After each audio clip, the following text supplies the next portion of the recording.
Nous allons maintenant détailler les objets de Word et commençons par l'objet application. Alors j'ouvre un nouveau document Word et je vais aller dans Visual Basic, créer un nouveau module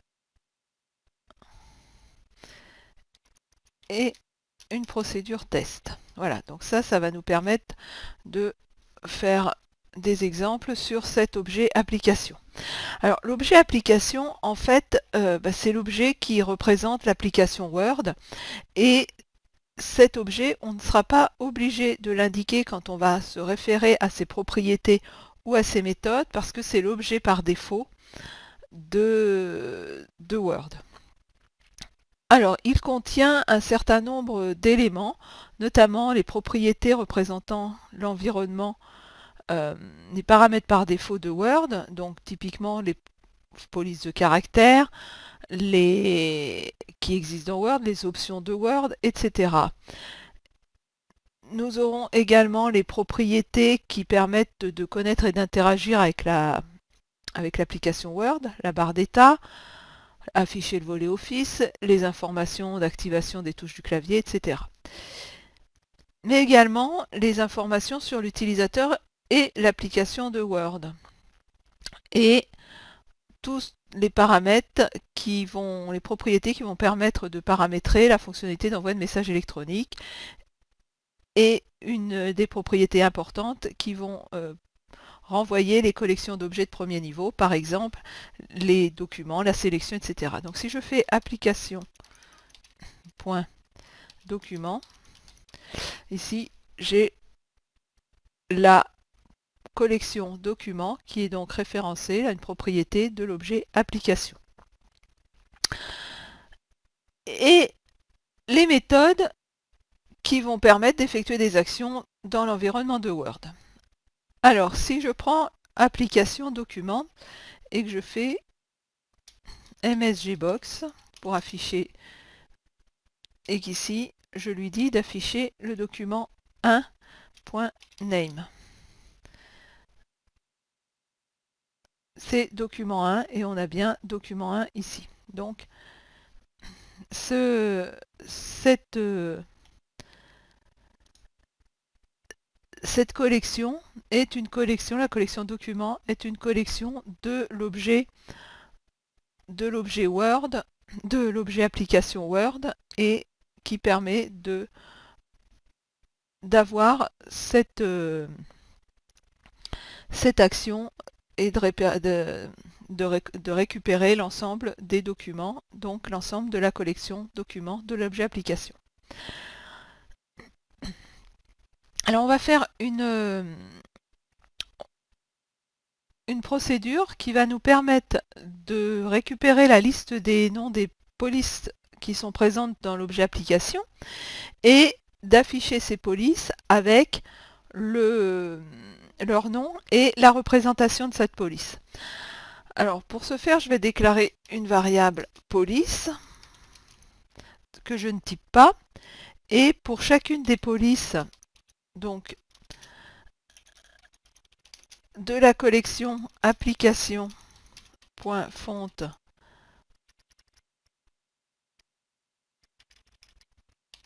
names. Voilà, pour chacune des polices.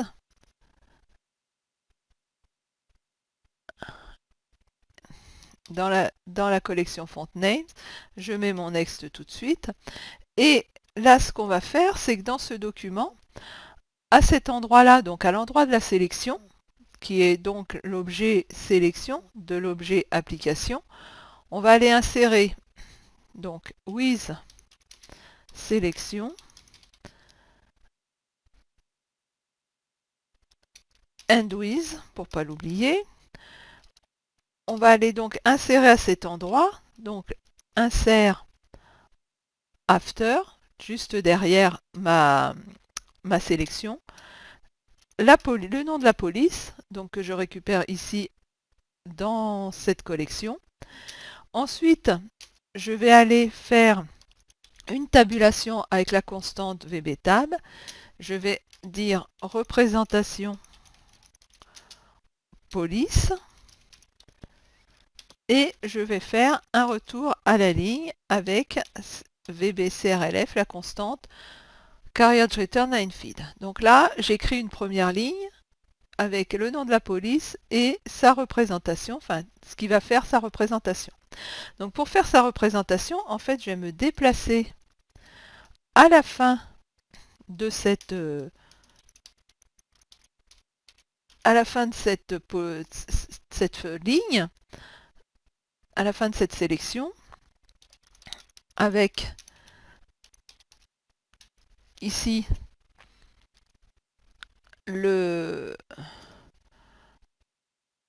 la direction donc à la fin, collapse end, pardon, WD pour dire que c'est une constante de Word. Voilà. Et maintenant, une fois que je suis à la fin, je vais me sélectionner les trois mots, enfin les deux mots plus l'espace, représentation police. Donc point move left.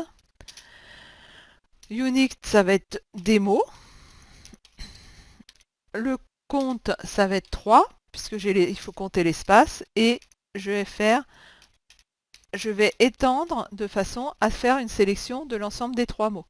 Si je fais moveless sans étendre, je vais me déplacer de la sélection de trois mots et je vais me retrouver devant représentation police. Une fois que j'ai fait ça, j'ai sélectionné mes trois mots, je fais point font name égale police. Je vais aller mettre sur cette sélection la police qui est récupérée par ce parcours des polices dans Font Names. Et une fois que j'ai terminé ça, je me repositionne. Alors, je vais y aller directement. Je me repositionne à la fin pour poursuivre et revenir à la fin de cette sélection, ajouter ma police, etc., etc. Eh bien, ça donne ceci. Donc là, document 1, OK. Donc là, il est en train d'exécuter donc cette boucle avec toutes les polices. Alors, il y en a un certain nombre, bien sûr. Et dès qu'il aura terminé, on va aller voir le résultat du document. Voilà. Donc, on a bien le résultat avec la police ici, la tabulation ici et la représentation de la police ici. Et pour chacune des polices, eh bien, on a la représentation qui est différente selon la police. Donc, on a utilisé l'objet application pour afficher cette police. Alors, les autres objets, les autres propriétés de l'objet application, alors il y en a pas mal. Hein. On va en décrire quelques-unes. Eh bien, par exemple, on a autocorrect qui renvoie l'objet autocorrect, donc la correction automatique, en cours. Et donc ça renvoie la liste des corrections automatiques. Donc si je fais MSG box, alors je vais plutôt faire un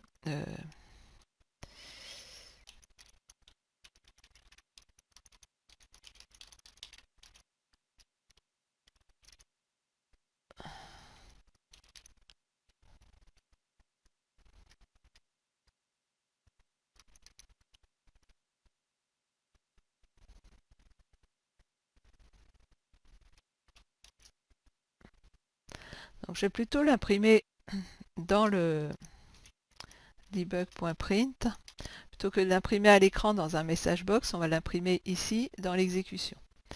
Donc on va enlever ça comme ça et ça et on y va.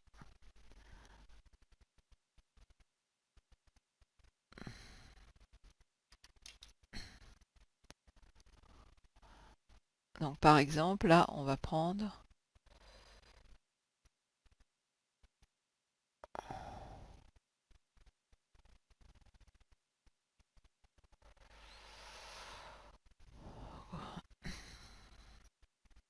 Voilà, donc là, si correct initial caps égale à vrai. Donc dans l'autocorrect, en fait, on a cette propriété correct initial caps qui est à vrai, qui permet de corriger la première lettre. Si je prends par exemple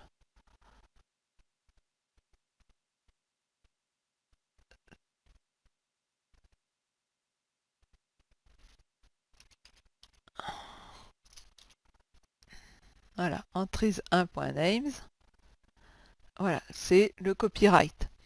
Donc dans l'autocorrect, si je prends 2, je vais avoir une autre valeur, etc. Donc je peux, voilà, c'est, si je prends 10, voilà. Donc j'ai les autocorrects avec une liste d'entrées d'autocorrect et je les récupère ici par ce biais-là. Donc vous pouvez aller vérifier ces informations d'autocorrect. Une autre propriété qui est intéressante, donc là on va enlever, c'est ici pour l'ouverture du document. Donc à l'ouverture du document, en fait, ce qu'on va faire, c'est qu'on va modifier temporairement la sécurité des macros. Donc cette constante, donc on va faire dim secure. On va, donc c'est l'objet application point automation security. Et là, on va lui dire, alors soit security by UI, soit force disable, soit low. Donc ça correspond aux paramètres que vous avez ici dans options, gestion de la confidentialité, et ici dans paramètres des macros. Donc désactiver sans notification, désactiver avec notification, toutes les macros non signées numériquement, et activer toutes les macros. Alors si je reprends ici,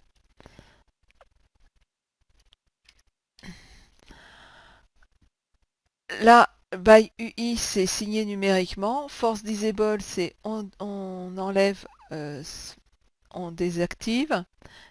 By UI, c'est le... Alors, on va regarder à l'exécution.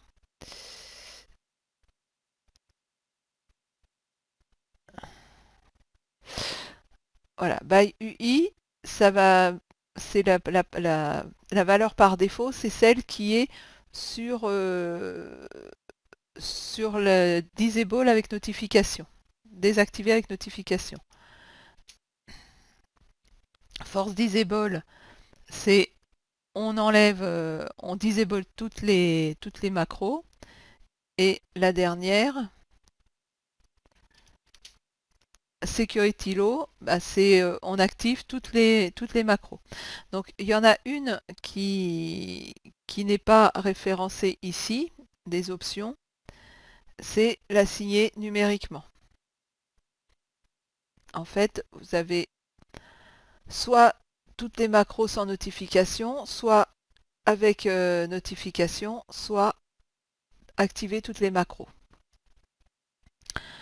Donc cette option, elle vous permet temporairement de vous affranchir du message d'activation des macros. Donc en positionnant à l'ouverture du document cette propriété et ne pas oublier, alors on va ici récupérer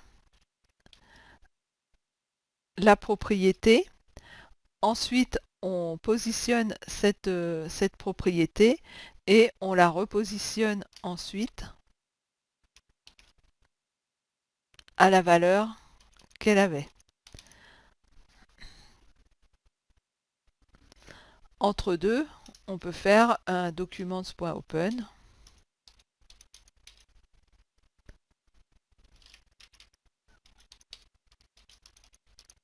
et ouvrir un document. Voilà, donc là, vous récupérez le paramètre des macros qui est posé, vous enlevez, enfin vous autorisez toutes les macros, vous ouvrez votre document et ensuite vous remettez le paramètre par défaut. Ce qui fait que votre document, vous pourrez l'ouvrir sans avoir ce message d'erreur, enfin ce message d'alerte, pardon, des macros, et ensuite vous le repositionnez pour ne pas modifier les paramètres par défaut. Alors, on a d'autres propriétés également, c'est par exemple de connaître les noms des derniers fichiers utilisés et également de les positionner, de connaître le chemin d'accès de l'objet spécifié. Donc par exemple ici, si je fais, alors je vais enlever tout ça et on va retourner ici, sub test application point documents 1.pass. Et là, je mets msgbox. Voilà, je vais afficher voilà, donc là, il ne se passe rien. Donc,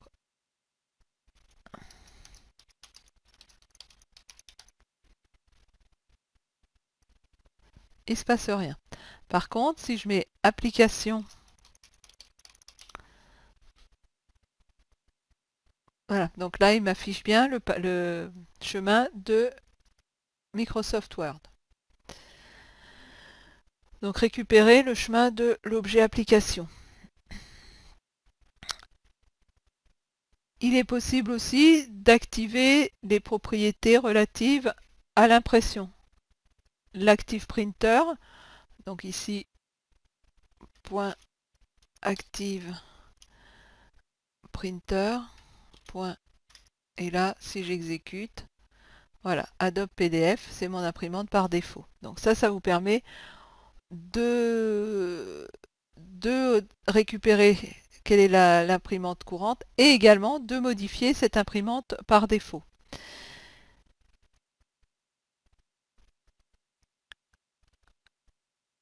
Ensuite, on peut récupérer le username de l'application.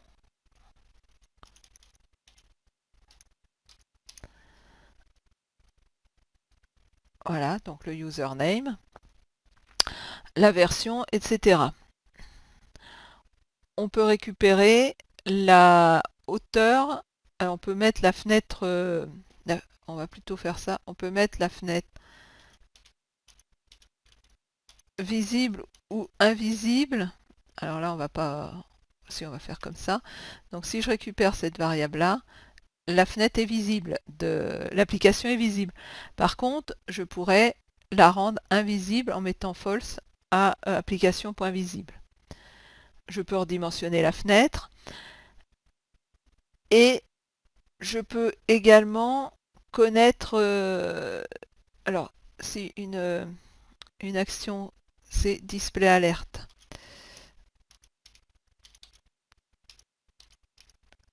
Donc ce paramètre ici, donc il est à -2, ce paramètre permet d'afficher ou non les messages d'alerte lors de l'exécution des macros. Donc vous pouvez le positionner à true ou à false. Et screen updating, également important, va vous permettre, donc là on va l'afficher, vrai, va vous permettre de ne pas de figer l'écran pendant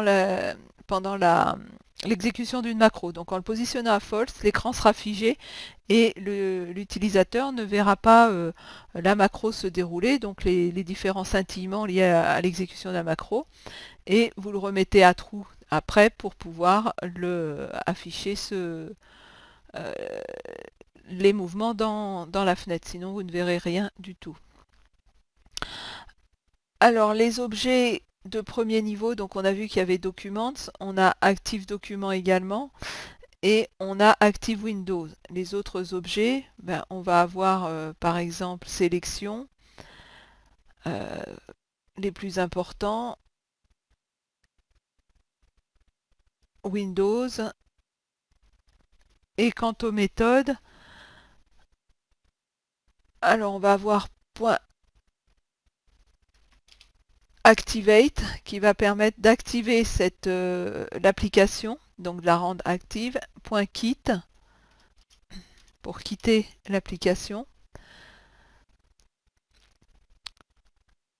Et tout ce qui concerne la personnalisation de la fenêtre ou du clavier,